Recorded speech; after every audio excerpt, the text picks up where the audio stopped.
Hello guys, நான் எங்கே போயிருக்கேன்னு பார்த்தீங்கன்னா ஒரு பீச்சுக்கு தான் போயிட்டுருக்கேன். இது ரொம்ப ஒரு ஃபேமஸான பீச்சு, ஒரு ஹார்பர்னு கூட சொல்லலாம். இங்கே தண்ணி, கடல், ஆறு எல்லாம் சேர்கிற ஒரு இடம். இந்த இடத்த பாருங்கள் எப்படி இருக்குதுன்னு, இயற்கை அழகை ரொம்ப ரசிச்சு பாருங்கள். பறக்காணியில் வந்திருக்கோம். சிப்பி பறக்கிறதுக்கு சிப்பி ரொம்ப தேடி பார்த்தாலும் சிப்பிக்கு ஒரு ஆமை மாதிரி சிப்பி இருக்குது. பார்ப்போம் அது என்னன்னு. அது ஆமையா? இது வந்துட்டு ஒரு பாட்டில் கிடச்சிருக்கு. பாட்டில் தான் சிப்பி தேட போனேன், ஆனால் பாட்டிலாம் கிடச்சிருந்தது. கை உரை இருக்குது.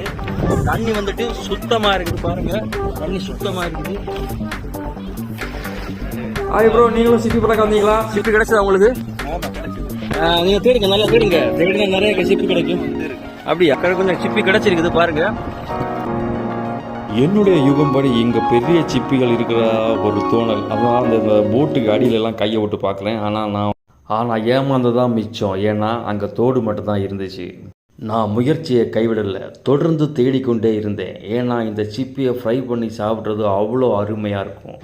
அங்கே இருக்கிற மீனவர்கள் எல்லாருமே சொன்னாங்க, இந்த இடத்துல நீங்கள் தேடினா சிப்பி உங்களுக்கு மிஞ்சாது எதுவுமே. கொஞ்சம் ஆழத்தில் போய் தேட சொன்னாங்க. நானும் ஆல்ரெடி 2 பேர் அங்கே ரொம்ப ஆழத்தில் நிறைய சிப்பிகளை பொறுக்கிட்டு இருக்கிறது உங்களால் பார்க்க முடியுது.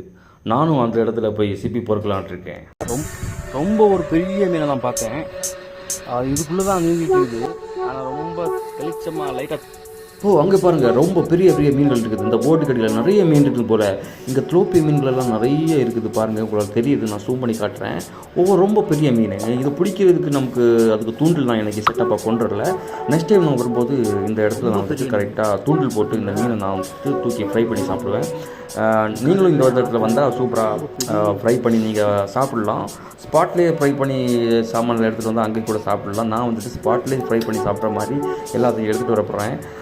இது வந்துட்டு பறக்காணியில் இருக்கிற ஒரு உள் ஏரியா. இந்த ரூட் வந்துட்டு கேட்டு தான் போகணும். இந்த வீடியோ பிடிச்சிருந்தா லைக் பண்ணுங்கள். நெக்ஸ்ட் வீடியோவில் சந்திக்கலாம்.